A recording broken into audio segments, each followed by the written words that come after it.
Jai Gurudev, welcome and thank you for joining us today. We are here to explore how the timeless wisdom of His Holiness Gurudev Shri Shri Ravi Shankar Ji and the powerful tools of the art of living can be applied to lessons from the dramatic TV series The Borgias. The series is filled with intrigue, betrayal, ambition, and power struggles. How can the practices of art of living and the teachings of His Holiness Gurudev Shri Shri Ravi Shankar Ji help us navigate such complex situations? Jai Gurudev, and thank you for having me. It's a fascinating question. The Borgias portrays a world where human emotions like greed, ambition, fear, and betrayal dominate decision making. Gurudev's teachings, particularly through tools like Sudarshan Kriya, meditation, and pranayama, provide a powerful way to balance our inner world, giving us the wisdom and clarity to navigate such emotions with equanimity. One of the central themes in the Borgias is the family's rise to power, often at the expense of personal relationships. How can art of living practices like Sudarshan Kriya or meditation help leaders balance power with the family harmony? Gurudev's teachings on leadership emphasize the importance of nurturing inner peace and clarity, which can guide one's decisions when individuals practice Sudarshan Kriya. It helps cleanse the mind of stress and negativity, allowing them to make choices that are not clouded by selfishness or ambition.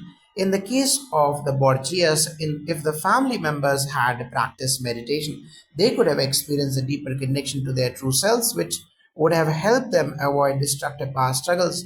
Meditation helps bring empathy and understanding, key ingredients for maintaining healthy relationships, even in politically charged environments. Absolutely, through the practice of pranayama and Sudarshan Kriya, there is a natural calming of the nervous system. This allows individuals to approach relationships and power dynamics with more mindfulness. When Rodrigo Borgia made decisions that harmed his family, a simple act of pausing to meditate could have brought him closer to his deeper values of love and trust rather than manipulation or and control. Fear is a recurring tool of control used in the series. Cesare Borgia, for example, uses fear to manipulate people. How can art of living practices help one overcome fear and control others with compassion rather than domination? Fear is a natural response, but it often arises from a lack of self awareness. In art of living, practices like Sudarshan Kriya help clear the emotional baggage that builds fear up. Fear makes the mind restless, and the only way to overcome it is through stillness. With regular practice of meditation, one becomes more centered and attuned to their inner wisdom, reducing the reliance on fear as a means of control. Gurudev's teachings are clear. True leadership is based on compassion, not fear. The wisdom of the Vedic text guides us to lead with righteousness or dharma and care for all beings. By practicing Gayatri Japa and Sandhya Vandanam, we tap into a higher consciousness that transcends the need for fear. Fear is a tool of the ego, and true power arises when one connects to a higher, purer source of wisdom and love. Betrayal is another key theme. Rodrigo's betrayal of allies and his children leads to destruction. How can art of living practices teach us the importance of trust and reduce betrayal? Trust is built on transparency, sincerity, and emotional maturity. When someone is deeply grounded in their own spiritual practice, such as Upanayanam and Sadhana, they develop the inner strength to stay true to their word.